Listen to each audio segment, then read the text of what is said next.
Manggasuna ngawajonarum kudung তানিয়ে পইচাং কাহিমূল আইনকো বেকা কৰিব পাৰে যেনেকৈ সূৰ্যৰ ৰশ্মি স্পেচ আৰু টাইম কাৰ্বত ৰশ্মিও বেকা হৈ যায় এদমপা যেতিয়া টানি লগে পইচাং কাহিজি তেতিয়া সি সকলো কাম কৰিব পাৰে তাৰমানে হৈ যায় এটা আইন ক্ৰিয়েটৰ ল ক্ৰিয়েটৰ বা লৰ নিজে মালিক হৈ যায় নিজে ক্ৰিয়েটৰ হয় আৰু নিজে ফলোৱাৰ্ছ হয় তেনেকুৱাও হ'ব পাৰে সো এনেকুৱা অলপ ভাৰতবৰ্ষতো বহুত উদাহৰণ আছে বৰ্তমান পলিটিচিয়ান পাৱাৰফুল মানুহ বা পইচাংকান টানি কৰি দিয়ে আইনক ভয় নকৰে কাৰণ আইনৰ হুৰুঙা ইহঁতে জানে আৰু এইটো কেনেকৈ তাৰ পৰা বাচি আহিব পাৰে সেইটোও জানে আৰু একচুৱেলি সঁচা কথাত ক'বলৈ গ'লে আইন ইহঁতৰ কাৰণে কাম নকৰে এটা গম আপুনিতো অনুভৱ কৰিছে এতিয়া বৰ্তমান যুগত ফৰ এক্সাম্পল এতিয়া ৱৰ্ল্ডত আমেৰিকাত এটা ডাঙৰ এটা ফাইলৰ কেছ চলি আছে আৰু সবে ফেসবুক সোশ্যাল মিডিয়াৰ মাধ্যমেৰে আপুনি কিন্তু বা শুনিছে দেখিছে জেফ্ৰি এপষ্টাইন নামৰ এজন বিখ্যাত ফাইনেন্সিয়েল এডভাইজাৰ আমেৰিকান কোম্পানীবিলাকৰ ফাইনেন্সাৰ আছিলে ওভাৰঅল এটা বিজনেছমেন ডাঙৰ বিজনেছমেনৰ পইচাংকান টানি কৰি লগত ডিল কৰি পেলাই ইনভেষ্টমেণ্ট কৰিছিলে এটা ফাইনেন্সিয়েল এডভাইজাৰ এনেকুৱা জেফ্ৰি এপষ্টাইন এটা বহুত কম সময়ত বহুত বিখ্যাত হৈ গৈছিল আমেৰিকাত মিৰাম বমনা একদম মানে হঠাৎ ধনী হৈ গ'ল হঠাৎ এটা ডাঙৰ আইলেণ্ড হৈ গ'ল আইলেণ্ডত ডাঙৰ ৰিজৰ্ট হৈ গ'ল তাৰপিছত এটা প্ৰাইভেট জেট একদম লাইফষ্টাইল একদম এনেকুৱা হৈ গ'ল যে মানে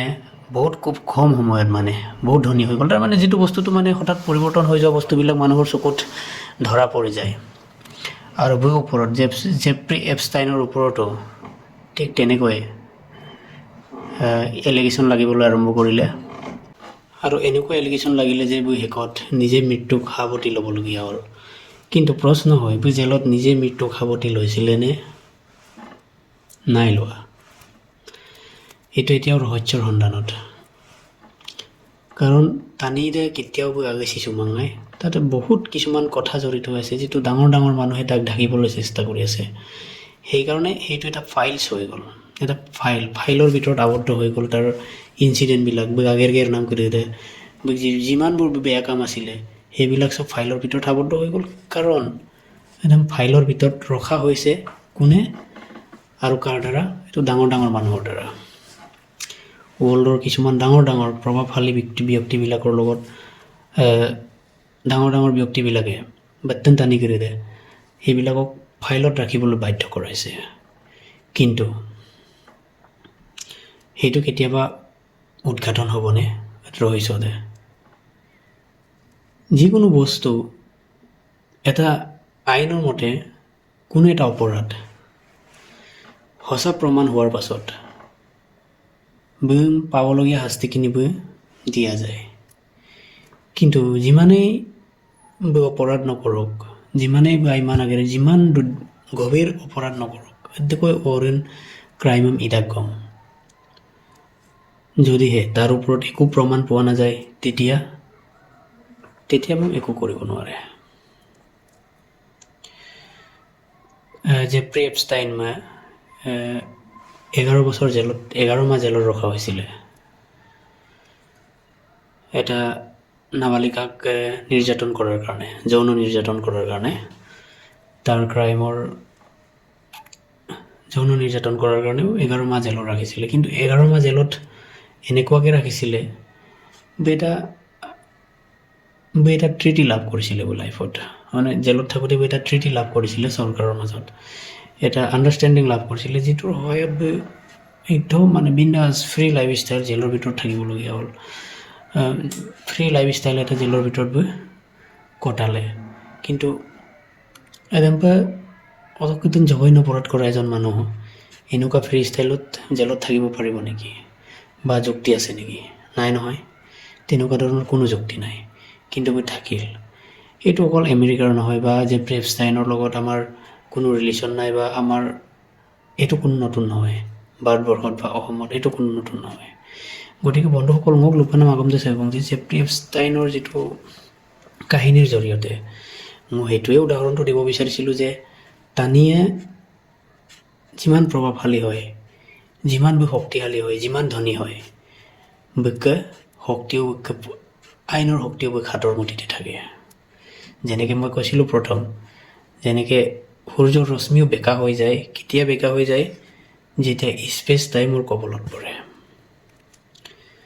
ঠিক তেনেকৈ ধনী মানুহে ধনৰ দ্বাৰা আইনকো বেকা কৰিব পাৰে। চৌংবাজন আৰম্ভ কৰিম। গতিকে আইনক ভৰসা কৰি লাভ নাই। নিজে ভালদৰে যিমান পাৰে মুক্তভাৱে, স্বাধীনভাৱে আৰু সৰলভাৱে জীয়াই থকাটো চেষ্টা কৰিব লাগে। আৰু মাদাক নিজে যিমান পাৰে কষ্ট কৰি জীয়াই থাক। কাৰো পৰা একো আশা কৰিব নালাগে জীৱনত। কোই নকমিন বিমা লাইফত আৰু ফ্ৰীত একো বস্তু নাপায়। যদি অত্যাধিক আশা কৰে, উল্টা ক্ৰাইম কৰিব, ওপৰত বেলেগ এলিগেশ্যন লগাই দিব, যিমান সত্য হ'লেও অন্যায়ক জিকিব নোৱাৰা। অন্যায়ক সেইকাৰণে জিকিব নোৱাৰে কাৰণ অন্যায় কাৰ দ্বাৰা কৰা হয়? অন্যায় কৰা হয় পাৱাৰফুল মানুহৰ দ্বাৰা।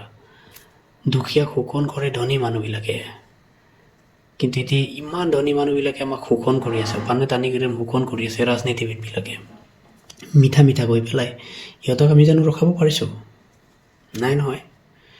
গতিকে আমাৰ কি উপায়? ব্যক্তিগত হিচাপে ইণ্ডিভিজুৱেলি আমি নিজক লৈ ব্যস্ত থাকিব লাগে।